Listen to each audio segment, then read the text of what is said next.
आज हम बात करने वाले हैं क्वेश्चन नंबर 4 पे। क्या भारत में दहेज प्रथा बंद होगी? नहीं। क्या भारत में दहेज प्रथा वास्तव में बंद होगी? क्योंकि लीगली तो है नहीं, इलीगल है दहेज लेना। अच्छा, लीगल और इलीगल यहाँ पे लाने का दो मैटर है, क्योंकि भारत एक ऐसा देश है जिसमें अगर कोई चीज़ लीगल होती है तो उसको करने में थोड़ा सा संकोच करेंगे, नहीं करेंगे। लेकिन भारत में जो चीज़ें इलीगल होती हैं ना, उसको एकदम दावे से, धाकड़बाजी से, उसको नेतागिरी से किया जाता है। तो जो दहेज प्रथा इलीगल है, वैसे ही भारत में बहुत सारी चीज़ें इलीगल हैं। आप देखिए, जो चीज़ लीगल है उस चीज़ों को करने के बारे में कम लोग अवेयर हैं, या फिर कम लोग उस चीज़ को कर रहे हैं। लेकिन जो चीज़ इलीगल है वो लीगल से ज़्यादा दमदार तरीके से किया जा रहा है, चाहे वो सेक्स रॉकेट हो, चाहे वो ये दहेज प्रथा हो। आज के समय में एक दहेज प्रथा के बारे में जो हमारी मेंटेलिटी है, बिना दहेज लिए हम शादी ही नहीं करते हैं, दहेज लेते ही हैं।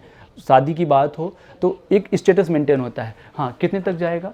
जैसे लाख तो नॉर्मल है। लड़का कुछ भी ना कर रहा हो, लड़का वो टिकटॉक स्टार हो, लड़का कुछ भी हो, टिकटॉक स्टार भी तो एक टैलेंट है। टिकटॉक स्टार की बात हटा दो, कोई भी चीज़ कुछ भी ना करता हो, लड़का एकदम नल्ला हो। नल्ला समझना कोशिश करना। अगर नल्ला ना समझ में आए तो आप थोड़ा गांव के किसी आदमी से पूछ लेंगे तो समझ में आ जाएगा नल्ला क्या होता है। क्योंकि भैया भारत ग्रामीणों का देश है, तो हम गांव के रहने वाले हैं, सो हम बता रहे हैं कि नल्ला क्या होता है। नल्ला पूछ लेना, एकदम नल्ला लड़का होगा फिर भी उसको दहेज की ज़रूरत है, दहेज लेगा ही। हम बात करेंगे कि लड़कियों को ये चीज़ सोचना चाहिए कम से कम कि वो जन्म कहीं और ले रही हैं, उनके मम्मी पापा कोई और। 20 से 22 साल, अगर लड़कियों की शादी 20 साल में हो रही है तो वैसे आज के समय में तो 16 साल में भी हो जा रही है, 17 साल में भी हो जा रही है। लेकिन मैं कह रहा हूँ कि अगर लड़कियों की शादी 20 साल में या 22 साल में जब भी हो रही है, तो तब तक लड़कियाँ रह रही हैं अपने घर, अपने मम्मी के साथ, अपने पापा के साथ। वो अपना पूरा तन मन धन भी दे रही हैं, सब कुछ दे रही हैं, और आपके यहाँ सेवा करने भी आ रही हैं। हम कह रहे हैं एक लड़की को सोचना चाहिए कि क्या उसकी इज्जत दाई से भी कम है? इज्जत तो मिलता है एक पत्नी के रूप में, इज्जत तो मिलता है एक बहू के रूप में, इज्जत तो मिलता है एक भाभी के रूप में। लेकिन क्या उसको यह सोचना नहीं चाहिए कि हमारी इज्जत क्या दाई से ज़्यादा है कि नहीं? ये रीज़न इसलिए बोल रहा हूँ क्योंकि आप जब किसी दाई को अपने घर में कहते हो कि आपको परमानेंट हमारे यहाँ आना है, सुबह सफाई करना है, शाम की सफाई करना है, ये बर्तन धुल देना है, तो भी आज के समय में दाई जो है 2500 से 3000, नॉर्मल बात कर रहा हूँ मैं, 2500 से 3000 दिल्ली के आउट एरिया में 2500 से 3000 के नीचे दाई नहीं मिलती हैं। तो दाई को आप पैसा दे के अपने घर पे लाते हो, लेकिन एक वाइफ को आप पैसा ले के अपने घर पे लाते हो। आपको ये पुरुषों को भी विचार करना चाहिए, क्या हम अपने वाइफ की, देखो क्या होता है ना, फर्स्ट इंप्रेशन से लास्ट इंप्रेशन। आप इस चीज़ को सोचिएगा, ये पुरानी कहावत है, आप बहुत सारे लोग बोलते हैं फर्स्ट इंप्रेशन से लास्ट इंप्रेशन। लेकिन हम ये कहते हैं कि क्या जब लड़की को अपने घर में आप लाते हो, आप उनको पत्नी हैं वो आपकी, आपके घर पे वो सुबह शाम और दोपहर को काम नहीं करेंगे, आपके घर वो लाइफ टाइम रहेंगी, आपके अंतिम अवस्था तक वो आपके पास रहेंगी। और उनको आप शुरुआत कर रहे हो पैसा मांग के, पैसा लेके। आप दोनों विचार कर लीजिएगा। एक खुद महिलाओं को एकदम एग्जैक्टली डायरेक्ट मना कर देना चाहिए। क्या आपको लगता है कि आपकी शादी नहीं होगी? बहुत सारे नल्ले टहल रहे हैं, शादी होगी। और आप नल्ली होंगी तो शादी नल्लों से होगी। लेकिन आप इतने लायक बन जाइए कि आपको दहेज देने की ज़रूरत ना पड़े। आप कोशिश कीजिए, कौन सा ऐसा काम है इस धरती पर जो आप नहीं कर सकती हो? एक काम तो ऐसा है जो सिर्फ आप कर सकती हो, उसको पुरुष भी नहीं कर सकते हैं। इतना बड़ा काम, लड़कों को जन्म देना, लड़कियों को जन्म देना सिर्फ महिलाएं ही कर सकती हैं, पुरुष नहीं कर सकते हैं।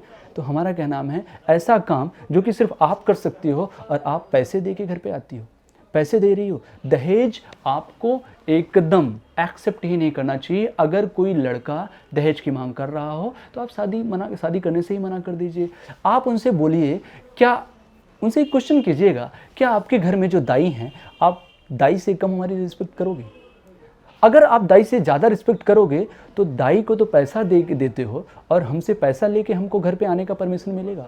पहला इंप्रेशन लास्ट इंप्रेशन होता है। आप घर में एंट्री करती हो, पता नहीं कैसी मेंटेलिटी है, आप भी इस पर विचार करो, और हमारी टीम इस पर जो भी आपके पास पहुंचा पाएगी कोशिश करेगी। और हमारा ये बोलने का मतलब सिर्फ ये होता है कि हम एक अपने आप से बात करने के लिए बात करते हैं कि आप अपने आप से बात कीजिए। स्वामी विवेकानंद जी की एक लाइन है, talk to yourself once in a day, otherwise you will miss an excellent meeting in this world. आप अपने आप से बात कीजिए। आज आप मिरर के सामने खड़े होइएगा और ये खुद विचार कीजिएगा कि क्या हमारी रिस्पेक्ट लिटरली दाई से ज़्यादा है? देखो, जो दिखता है वो होता नहीं, जो होता है वो दिखता नहीं। आपको दिख रहा है, बहुत सारा रिस्पेक्ट है, लेकिन शुरुआत कहाँ से हो रही है? कन्हैया कुमार का नाम सुना है आपने? कन्हैया कुमार कितने बड़े लल्लू आदमी हैं, कितने बड़े पप्पू आदमी हैं, ये बात बोलने से पहले हम विचार करते, लेकिन लल्लू और पप्पू दोनों बोले, विचार करे नहीं करे। इस वजह से, क्योंकि जो शुरुआत हुई है ना, उनकी शुरुआत ऐसी हुई है कि वो टॉप पे भी चले जाएंगे, फिर भी पूरा भारत उनके ऊपर थूकने की क्षमता रखता है। पूरे भारत उनके ऊपर थूक सकता है और हमेशा थूकता है, जहाँ मौका मिलता है वहाँ बजाता भी है। तो हमारा कहने का मतलब है कि वैसा आप समझिए, आप सिर्फ धिक्कारने की बारे में विचार कीजिएगा। और ये लड़कों को भी कह रहा हूँ, क्या आप अपने आप से ये बात कर पाओगे? शीशे के सामने खड़े होकर बोल पाओगे? सच में आप आज शीशे के सामने अपनी वाइफ को सामने रखिएगा और उससे बोलिएगा, क्या सच में पहला इंप्रेशन जो हमारा आपके ऊपर था, जो हमने आपसे बात किया था, जब आपने घर में कदम रखा था, क्या आपको एहसास नहीं हुआ कि आपको हमने दाई से कम रिस्पेक्ट दी? वो कहना दूसरा है, मानते बहुत हैं, आप उनकी अर्धांगिनी सब कुछ मानते हैं, लेकिन कहीं ना कहीं जो स्टार्टिंग हो रही है दाई से, पैसे को लेकर, दहेज को लेकर, पैसे से कम, और सिर्फ आप एक वस्तु के रूप में, आपको एक उपभोग की वस्तु के रूप में यूज किया जाता है। आप क्यों नहीं ऐसा करती हो कि आप डायरेक्टली बात करो, डायरेक्टली बोलो कि क्या हमारे और दाई में कोई अंतर नहीं है? आप उनसे बात करोगे तो वो इस पर विचार विमर्श कर पाएंगे, और शीशे के सामने खड़े होकर ये क्वेश्चन आप अपने आप से भी करोगे तो आपके अंदर से भी एक धिक्कार की आवाज़ आएगी। आप आज इस चीज़ को आजमा सकती हो। और दहेज प्रथा वास्तव में बंद होने का मतलब है कि यहाँ पे वास्तव में बंद, सरकार ने तो इलीगल घोषित कर दिया है, लेकिन जो चीज़ें इलीगल हो जाती हैं भारत में वो दावेदार तरीके से होती हैं। उसका रीज़न ये है, जैसे भारत में पॉलीथीन बंद किया गया, तो जो नॉर्मल आम इंसान थे वो पॉलीथीन यूज करना बंद कर दिए। लेकिन कुछ लोग ऐसा, जब पूरे मार्केट में पॉलीथीन यूज होना बंद हो गया तो कुछ दादा लोग, कुछ चाचा लोग, कुछ जो सांसद से रिलेटेड, विधायक से रिलेटेड, या फिर गली की किसी भी चमचे से रिलेटेड थे, जो सब पॉलीथीन रखना बंद कर दिए। तो कुछ लोग एक्स्ट्रा पॉलीथीन रखना शुरू करके, भैया आप सब ने बंद करा है तो हम सप्लाई करेंगे। क्यों? क्योंकि हमारे चाचा विधायक हैं, क्योंकि हमारे चाचा सांसद हैं, हमारे चाचा लल्लू हैं, पप्पू हैं।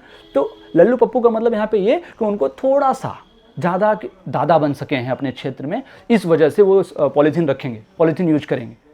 तो हमारे कहने का मतलब है कि लीगल इलीगल सरकार पे नहीं, लीगल इलीगल सरकार जितना करेगी उससे ज़्यादा आप कर सकते हो। आप जागरूक होइए, आप इस प्रश्न को अपने आप से कीजिए। अगर आप इस प्रश्न को अपने आप से करेंगी तो हम कोशिश करते हैं, हम उम्मीद करते हैं, हम सोच रहे हैं ऐसा कि ज़रूर इस प्रश्न का हल निकलेगा और आप इस प्रश्न का हल निकालने में सबसे बड़े सहायक बनोगे। Thank you so much.